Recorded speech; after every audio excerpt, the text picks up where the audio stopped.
ketika pelaku korupsi ini di penjara.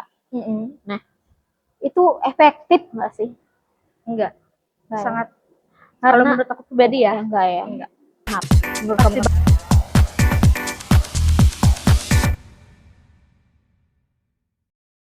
Oke, halo.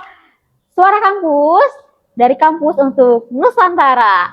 Nah, spesial untuk hari ini, mungkin kita bakal bahas yang paling sensitif. Nah, ternyata di sini aku nggak sendirian. Tapi sebelum kita kenal nih sama narasumber kita boleh teman-teman boleh tahu aku dulu. Aku Yuni, mahasiswa Timik Palangkaraya, Prodi Manajemen Informatika. Nah, di sini aku ditemani teman aku, salah satunya namanya adalah Joe. Dia mahasiswa hukum. Nah, Joe boleh sapa teman kita di rumah. Halo. Joe, boleh nggak sih aku mau tahu lebih dalam dari kamu deh. Boleh nggak ceritain ke teman-teman? boleh banget. Ya, kamu di kampus mana sih kuliahnya, boleh tahu? Aku di Universitas Kota Palangkaraya, Ya, di UPR ya? UPR, betul. Jurusan ilmu hukum, semester 5. Oke, semester 5 ya. Nah, kalau boleh tahu nih, kesibukan kamu sekarang apa? Kesibukan aku sekarang ikut organisasi. Ikut organisasi UTS juga ya? Iya, mau UAS ya bentar Oh, lagi. mau UAS ya, semangat ya. Iya. Nah, apa ya? Kan kamu nih sudah aktif di organisasi. Organisasinya apa sih? Kan pasti beda ya sama kami ya, di Iya, kampus ini kan beda. Boleh tahu apa namanya?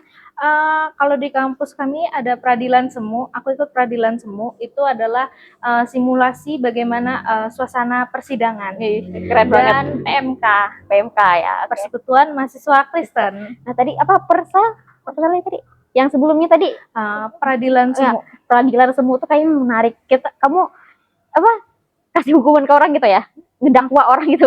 Enggak ya. Itu kayak simulasi kita bagaimana kita ada di persidangan. Oh, di persidangan ya. Terus gimana suasana di persidangan. Itu sih. Oh, gitu ya. Itu, iya. Kalau kamu lagi simulasi itu kasus apa yang kamu tangani gitu? Contohnya aja yang pernah kamu mana?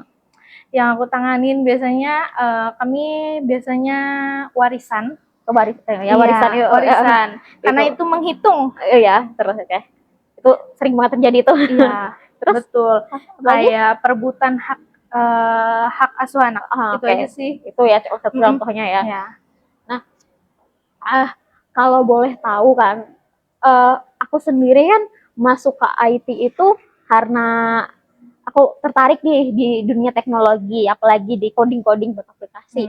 Kamu sendiri masuk ke hukum atau pilih jurusan hukum buat jadi kamu kuliah selama 4 tahun itu karena passion kamu atau kecemplung aja gitu, kayak oh nggak ada pilihan lain nih, atau ketolak jurusan yang kamu pengen, keterima di hukum, ya udah deh jalanin aja? Aku lebih ke ketolak ke jurusan yang aku mau, tiba-tiba kecemplung ke hukum, terus orang tua aku juga mau aku di hukum, gitu. Ya. Mungkin keluarga latar belakangnya hukum? Iya, abang aku kuliah di hukum. Hukum juga ya. Jadi terus papa aku seorang pengacara. Pengacara. Ini banget latar belakang itu sangat jelas gitu ya, tentang hukum gitu kan. Kamu enjoy nggak sih selama jadi mahasiswa hukum di semester 5 ini? Ada kadang enjoy, kadang enggak, tergantung suasana hati, suasana mood. Namanya kuliah ya. Betul. Pasti nggak gampang gitu kan. Betul.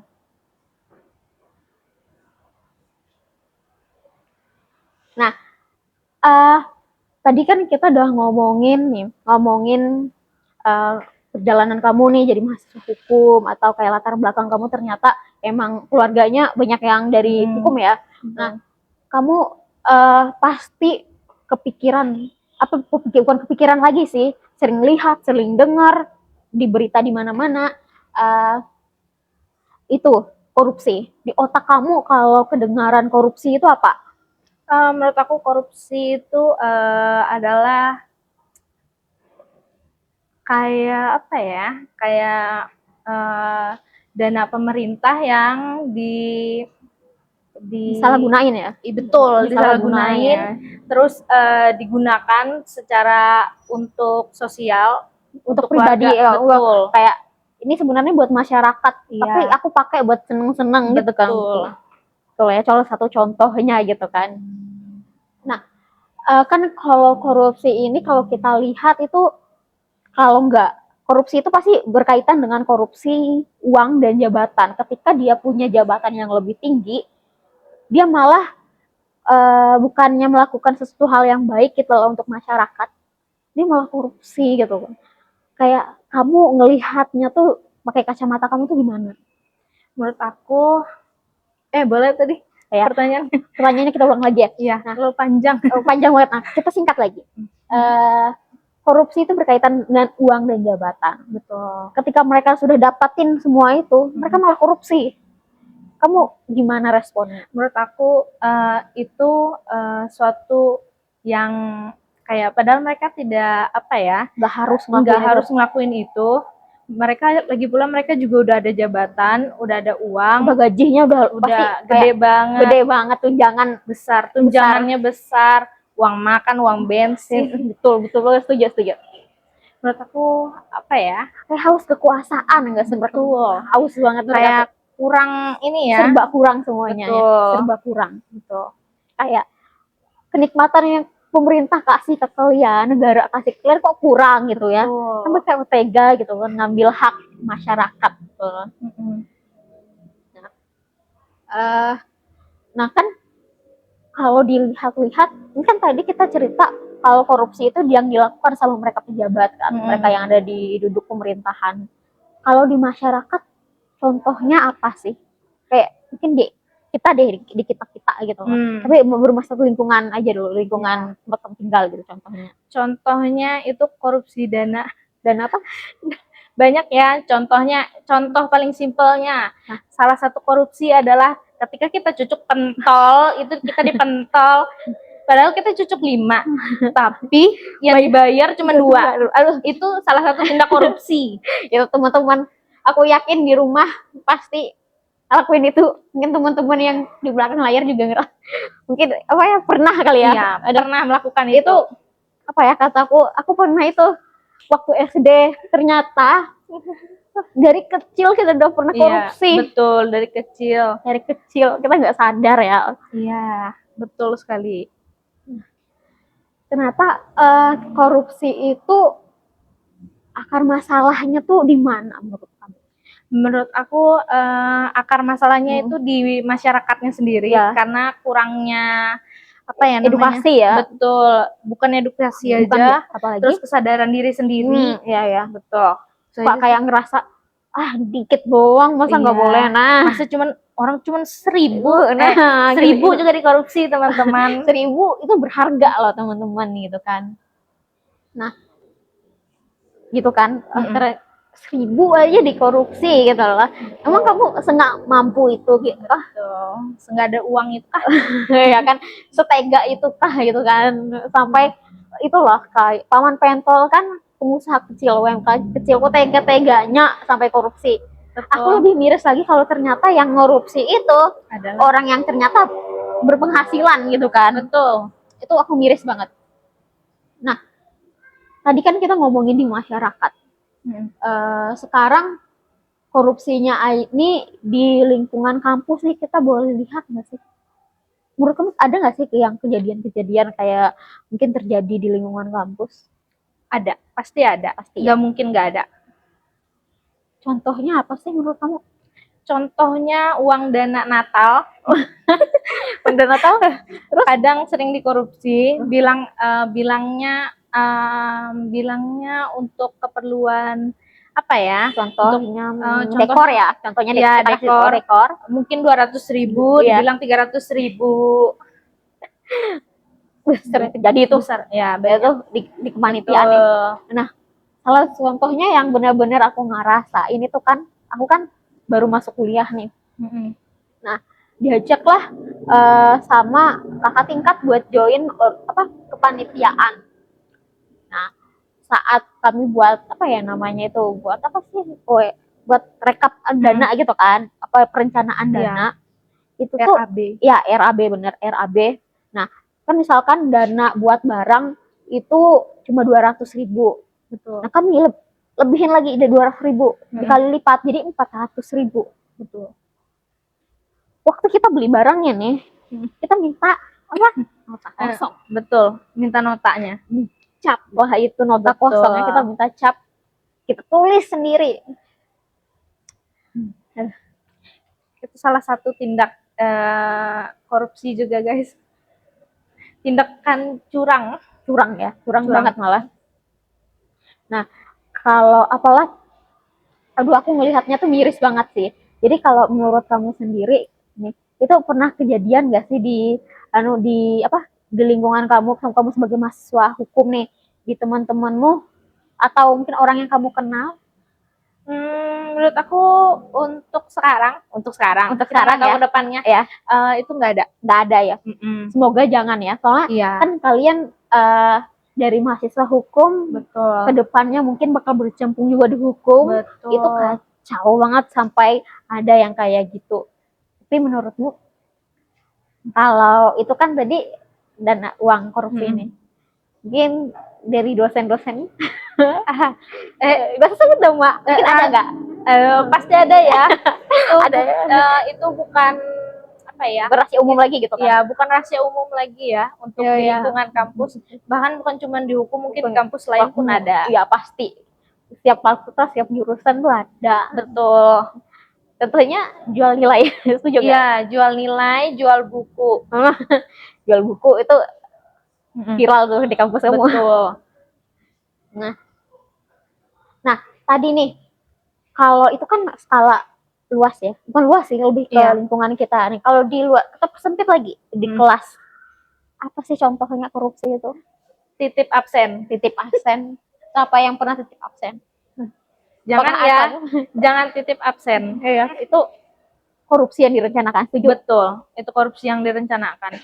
Bilang, aku sakit hari ini, titip absen ya, nggak ada. Nah, surat izin, harus ada surat izin. Nah, tapi aku ketemu satu fenomena di sosial media, ada yang ngejual surat sakit. Betul.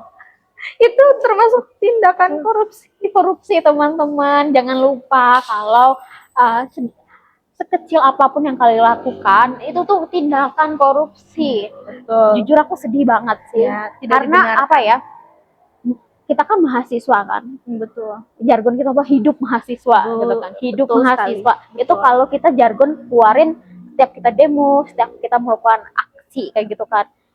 Kita ingat beberapa kejadian yang lalu. Ada kejadian di mana mungkin ada yang korupsi segala macam. Kita mahasiswa demo. Tapi sedihnya itu juga kita yang demo tentang korupsi, ternyata kita nggak sadar, dengan secara sadar melakukan tindakan korupsi. Menurut kamu tuh gimana? Itu parah banget sih. Sangat tidak dianjurkan, tidak bermoral. Iya, betul. Kayak kalian kan wakil masyarakat, kan kalian menyuarakan suara masyarakat. Kenapa kalian malah melakukan hal-hal yang kalian sendiri protes ke orang lain? Betul. Terutama pada sama para pejabat di luar sana ya. Nah, kenapa menurutmu nih sih korupsi ini bisa dianggap biasa aja gitu, kayak titip absen tadi? Biasa aja gitu kan? Kenapa sih menurut kamu? Menurut aku apa ya? Sulit untuk dijelaskan. Lebih ke mungkin karena sudah tertanam di otaknya ya. Sudah dinormalisasikan. Ya, itu tadi sudah dinormalisasikan, kayak tindakan yang harusnya nggak boleh kita lakukan ternyata dinormalisasikan.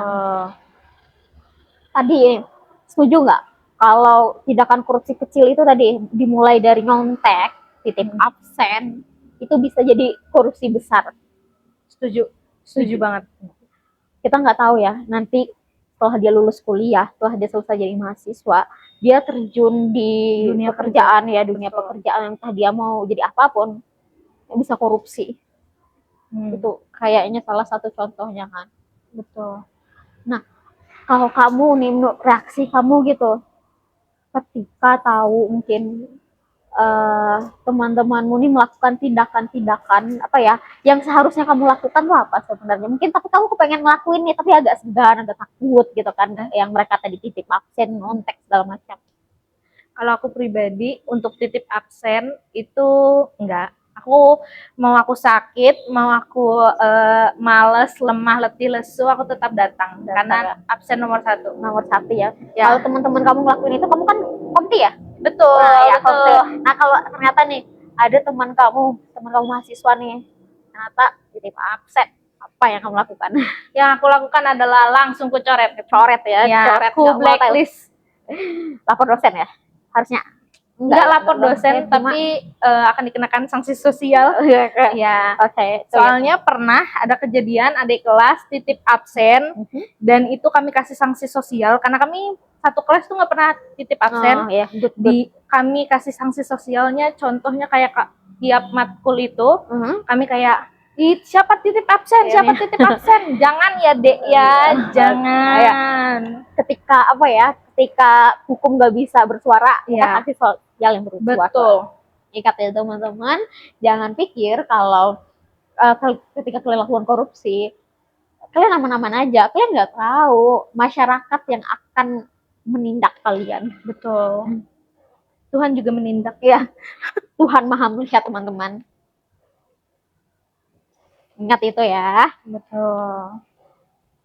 Nah, tadi udah panjang banget kita ngomongin tentang korupsi, budaya korupsi, lingkungan kita korupsi, teman-teman kampus kita yang korupsi gitu kan. Kan di mata kuliah ini, di kita kuliah ada tuh mata kuliah pendidikan anti korupsi. Betul, ada. Nah, itu dan etika ya tentang itu. Nah, dari angka 100 sampai 100 betapa pentingnya itu mata kuliah pendidikan korupsi. Kalau kata dosen aku ya, ini kata dosen aku, 0. Kenapa? Kalau boleh tahu? Karena itu kan anti korupsi itu sebenarnya kesadaran diri kita sendiri. Ya. Jadi untuk belajar itu kayaknya itu nggak penting. Kenapa? Kan karena kesadaran diri kita sendiri. Mau kita melakukan atau tidak, ya itu dari diri kita sendiri. Ya, kadang teori doang kan kita belajar nih, belajar anti korupsi, jangan korupsi, bla bla bla bla bla bla bla bla. Korupsi udah tahu, udah baca, ya kan segala macam tuh. Tahu tuh sebenarnya. Nanti kalau kamu korupsi hukumannya tahu nih. Nanti kamu apa gitu, ternyata masih lakuin juga gitu. Beda aku ternyata setuju sih sebenarnya. Penting sih penting. Tapi ketika seorang nggak punya kesadaran bahwa korupsi itu salah, apa pendidikan korupsi juga kayak jadi nggak berguna gitu kan. Betul. Nah, dilihat tadi ketika kamu sebagai mahasiswa hukum bertanggung jawab nggak dengan moral itu tadi, dengan moral contoh anti korupsi ini tadi? Menurut aku pasti bertanggung jawab ya. Ya, kalau aku nggak tahu orang. Tindakan kamu tuh apa contohnya tuh buat kayak gitu? Kayak menghadapi tadi namanya kayak orang-orang yang melakukan korupsi mungkin di lingkungan kampus aja dulu. Reaksi kamu tadi? Reaksi aku pasti marah ya. Pasti kita tegur, betul. Harus tegur. Itu harus kita tegur. Tapi kalau dia nggak dengar apa yang kita sampaikan, nggak dengar apa yang kita tegur, kita harus kenakan sanksi sosial. Harus sanksi sosial sih kalau emang ternyata nggak mempan gitu kan. Kalau kita kasih hukum ini loh, ya udah sanksi sosial jalan. Betul. Nah, kamu kan udah semester 5, mungkin hitung berapa semester lagi udah selesai gitu kan. Nah, ketika kamu nih, kamu kan tadi pengen jadi jaksa. Betul. Dia tuh pengen jadi jaksa, teman-teman. Kita doakan ya, semoga teman kita Joe lulus kuliah bisa jadi jaksa. Amin. Jika kamu nih dikasih kesempatan buat kebijakan tentang korupsi, apa yang kamu pengen kasih gitu aja, walaupun sebenarnya agak mustahil diinin gitu loh. Aku kalau apa tadi?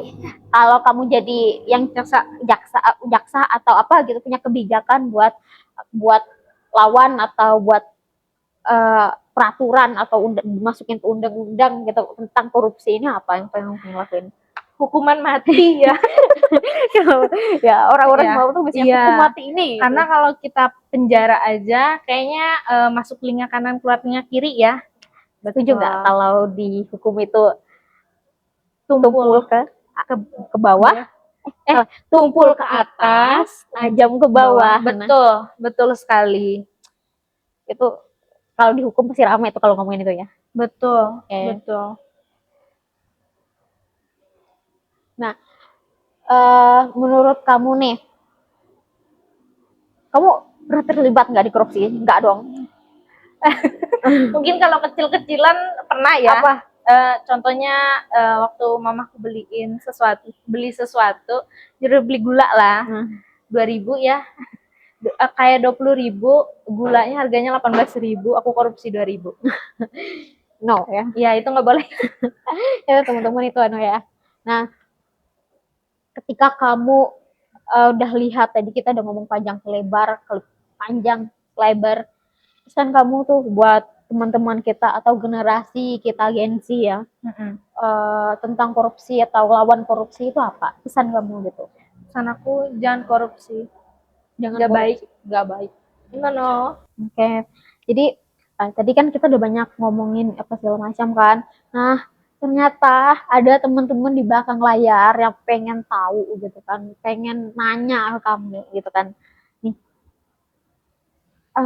menurut kamu tuh kan apa sih faktor utama yang membuat tindak pidana buat kasus korupsi itu sulit diberantas di Indonesia, atau kan aku taunya cuma KPK ya. Ya. Ada lembaga lain nggak? Kurang tahu ya. Tipikor. Apa itu? Tipikor itu pengadilan. Oh, pengadilan. Oke. Betul. Tugasnya kayak korupsi juga, menangani kasus-kasus korupsi. Itu aja sih. Yang kamu tahu itu aja Iya, ya. itu aja. Ya. Faktor utamanya tuh kayak susahnya diberantas tuh apa? Korupsi itu tadi tuh diberantas tuh susahnya banget tuh. Karena kesadaran diri masyarakat. Ya, kesadarannya kayak kurang puas tadi tuh ya. Korupsi terjadi ketika kamu nggak puas sama apa yang kamu punya gitu. Betul. Pengen lebih terus. Ya kayak gaji sudah 100 juta contohnya. Iya. Korupsi lain lagi. Ya. Bansos itu ya. yang contohnya tadi kan. Minyak, gas, ya yang 21T gitu ya. 271T. Iya. Itu uang semana sih 21T? 21T itu semana sih uangnya? Kalau 5 miliar aja dia segini. Gak tahu ya kalau segitu. Gak pernah lihat. Pokoknya begitu. Mana ya? Kepo deh. Skoper. Lebih deh kayaknya. Iya, skoper berapa ya? Gede ya? 20 kali 20. Oh, nggak tahu ya. Intinya banyak banget. Nah, yang kedua nih, ketika pelaku korupsi ini di penjara, nah itu efektif nggak sih? Enggak. Sangat. Kalau menurut aku pribadi ya, enggak ya. Enggak. Kenapa? Pasti bakal dilakuin lagi kan, karena ya cuman penjara doang. Oh iya, kan penjara doang gitu kan. Nggak kalah nikmat sama uang. Terus cuman disuruh bayar denda. Iya. Kalau apa ya? Istilahnya kata orang kan dimiskinkan kan, diputihkan biasa. Betul. Nah, tapi kita nggak tahu di belakang mereka udah ngerencanain transfer uang ke sini, ke situ, ke sini. Jadi uang mereka aman gitu. Betul. Kan. Mereka misalkan bangun rumah, beli tanah pakai atas nama orang lain, ternyata itu harta mereka gitu. Ternyata itu termasuk pencucian uang. Nah, itu pencucian uang ya? Iya. Okay. Itu masuk ke tindak pidana khusus. Oke, tindakan pidana khusus ya. Iya. Jadi udah mereka korupsi, pencucian uang lagi. Betul. Itu biasanya itu kena pasar berlipat nggak kalau ketahuan?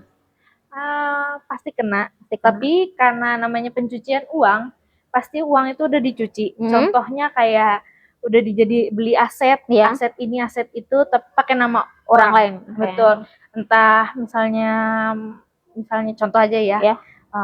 Si A untuk anaknya, untuk istrinya, untuk mertuanya, untuk orang tuanya, kayak gitu. Itu ya contohnya. Betul. Oke, jadi kita meluas lagi tadi di korupsi. Jadi ada ternyata pencucian uang gitu kan. Kita dapat pencerahan baru gitu. Nah, kita kalau lihat ya, misalkan dia dihukum cuma kayak 271 hukumannya 15 tahun. Ya, Itu sangat kecil nggak sih? Aku kurang. misalkan nih kerja, rata-rata UMR kita di Palangkaraya, Kalimantan Tengah itu 3,5 juta. Betul. Itu berapa ribu tahun aku bisa dapat 271 teh. Kayaknya 1.000 ya. 1.000 tahun. Mustahil sampai mati pun Iya. aku kerja mau kayak gimana mustahil dapat Betul. uang segitu. Jadi kayak dengan kamu apa ya udah merugikan banyak orang, kamu ngambil hak yang bukan miliknya kamu. Betul. Apa yang namanya ya? Efek jerahnya tuh kurang gitu loh. Kenapa sih kayak bisa kayak gitu loh? Aku juga geram gitu loh. Aku juga nggak tahu ya. Nggak tahu itu mereka yang di ini ya mereka yang dihukum gitu loh, benar-benar yang dihukum dalam hukumnya gitu kan. Betul. Kalau kamu nantinya di dalam hukum mau apa kamu?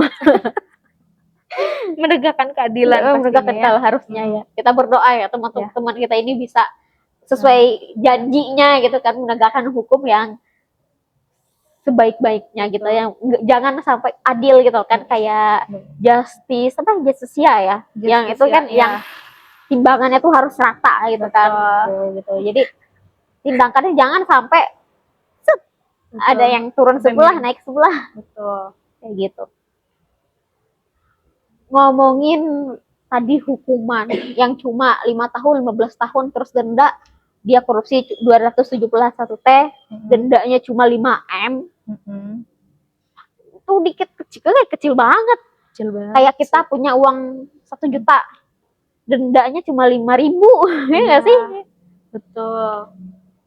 Nah, hukumannya paling pas apa? Hukuman mati. Itu kalau ngomongin hukuman mati ya. Karena ke negara kita nggak ada lagi ya hukuman mati. Atau masih ada? Masih ada, tapi nggak yang benar-benar dihukum mati, tapi di penjara seumur hidup. Iya ya. Nah, ada aku belum pernah dengar sih. Kamu tahu nggak? Mungkin ada nggak dengar berita gitu korupsi hukuman mati? Ada nggak? Sejauh ini kamu dengar berita atau apa gitu koruptor dihukum hukuman mati? Tidak ada. Tidak ada ya. Yang aku dengar sih biasanya ini ya, mereka yang bandar narkoba. Betul. Ya itu yang aku contoh tahu yang di hukuman. Harusnya korupsi itu kan kalau bandar narkoba kan katanya karena mereka menghancurkan generasi segala macam. Koruptor juga menghancurkan negara. Kenapa enggak dihukum mati? Iya, itu kan jadi pertanyaan gitu loh. Betul. Nah, kan udah ngomongin ini. Lihat ke belakang. Oh ya, awas ada bahaya judi online. Bahaya judi online. Judul teman-teman. Pai, aku pernah menemukan ada yang main judul di lingkungan kampus. Kamu gimana reaksinya? Cuman menjelaskan kalau itu tidak baik ya. Ya kayak aku miris sendiri sih. Betul. Apa ya, kamu kan mahasiswa gitu kan. Tahu gitu loh. Ini kita lihat kamu kan istilah judul tuh kan namanya judi ya. Kamu nggak tahu kapan kamu bisa menang. Malahan nggak tahu orang kamu main judi online, kamu dikasih menang. Iya. Cuma sekali, habis itu kalah terus, dibuat kalah. Terus ketagihan. Ujung-ujungnya tuh biasanya tuh apa? Pinjol. Betul. Kalau nggak pinjol, ngutang ke orang ya. Enggak. Kita lihat judi online itu sebenarnya masuk korupsi bukan sih? Hampir. Secara moral iya, moral iya mungkin. Karena judi online itu sebenarnya ketika kita pengen hasil uang tuh yang biasanya bakal jadi korupsi ya biasanya. Betul. Nah, bisa aja dia kayak istrinya punya emas diambil, korupsi, pencurian. Betul. Dia bisa nyuri mungkin kayak dia tinggal sama mertuanya atau apa, dia melakukan banyak hal untuk bisa dapetin uang buat main judul gitu loh. Itu dampak ya. Dampaknya gitu loh. Terjadi. Jadi kayak judi online itu sebenarnya bukan korupsi, tapi ketika kamu mau ngehasilin uang tadi buat main judi online itu yang korupsi gitu loh. Betul. Dan teman-teman, sekalipun kalian misalkan emang benar-benar pakai uang sendiri itu jangan main judi online. Betul. Jangan. Jangan main Mobile Legends. Itu Kenapa? kayak judi juga ya. Karena beli item. Iya, ya, kebanyakan beli item ya. Teman-teman harus ingat kayak judi online, kayak korupsi ya. Ya. Bukan, ya judi. Nah, teman-teman harus tahu, aku baru tahu ternyata misalkan kita main turnamen nih Mobile Legends, kan kumpulan uang nih peserta daftar, betul. disatuin itu jadi juara, ternyata itu judi juga loh. Iya, termasuk Judi. Bener-bener kayak udah tadi korupsi, judi online, semua judi online tadi tuh berangkup semua ya. Mereka tuh cikal bakal buat jadi korupsi, jadi koruptor ya. Betul. Last but not least, Oke. kamu sebagai mahasiswa hukum, ketika dengar Indonesia Emas 2045 di mana korupsi ini merajalela, terjadi nggak Indonesia Emas tadi?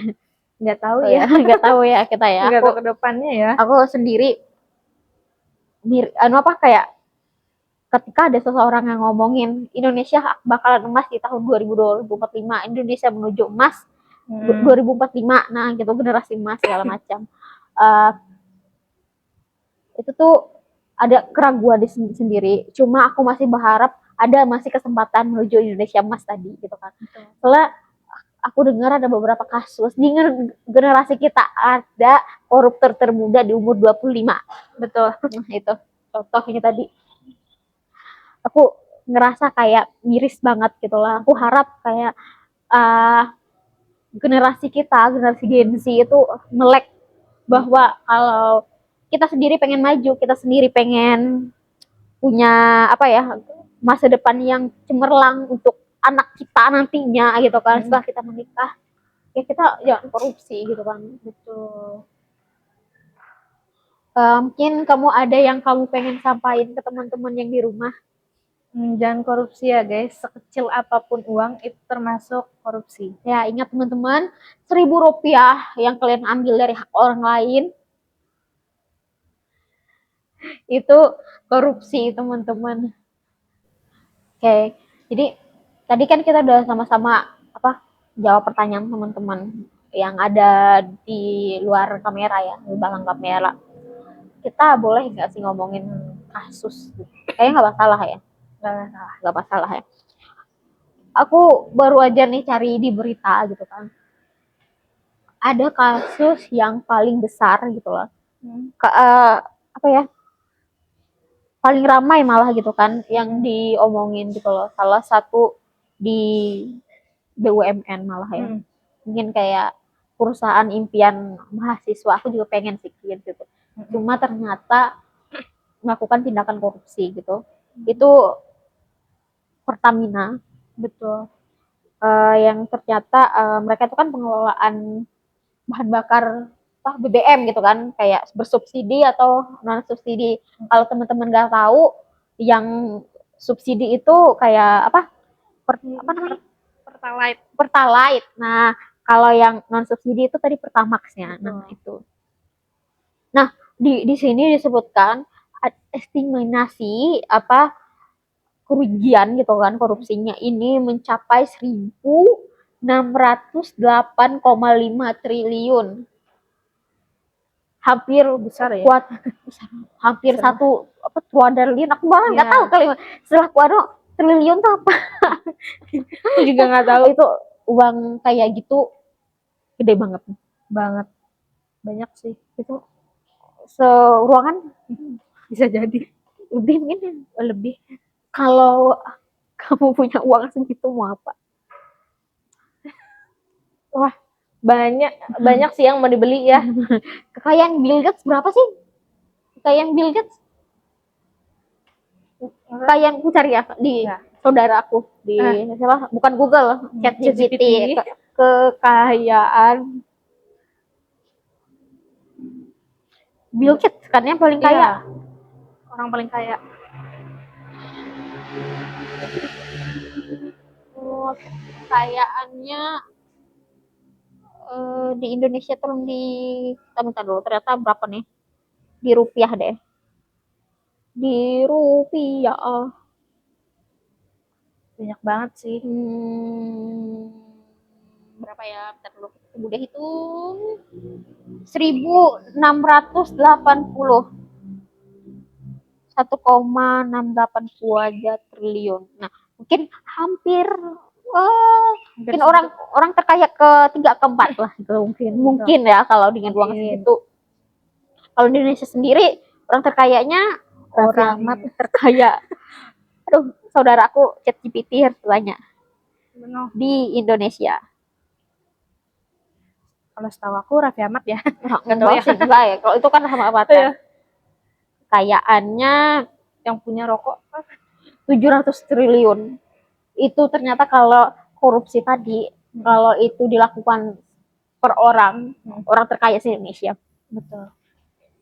Nomor 1 lagi ya. Nomor 1 ngalahin orang terkaya di Indonesia. Betul. Hukumannya apa ya? Hukumannya di penjara. Penjara, pasti harusnya di penjara.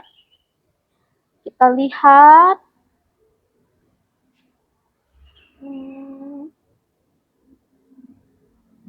dampaknya. Nah, ini kan tadi katanya cuma bukan cuma lagi nih 968,5 triliun. Betul. Nah, karena apa ya? Kasus ini itu bukan karena yang jadi sorotan, bukan karena apa? Uangnya tadi yang nilainya besar tadi. Ternyata implikasinya kepercayaan kita masyarakat terhadap negara, terhadap perusahaan tersebut, terhadap Pertamina itu jadi menurun juga kan. Betul. Jadi kayak kita merasa masyarakat nih selalu dirugikan gitu. Kenapa gitu kan? Itu jadi kehilangannya kepercayaan publik juga ke mereka pemerintah. Iya. Jadi kayak mungkin kita aku sebagai masyarakat yang selalu beli apa namanya Pertamax, Pertamax tadi BBM buat bersubsidi apa non subsidi. Iya. Nah, itu juga merasa dirugikan jujur. Ketika kita berusaha jujur gitu loh. Ternyata sama mereka disamain, jadi kayak kita malah ikut terlibat kan, jadi istilahnya tambah sengaja terlibat juga di gitu loh.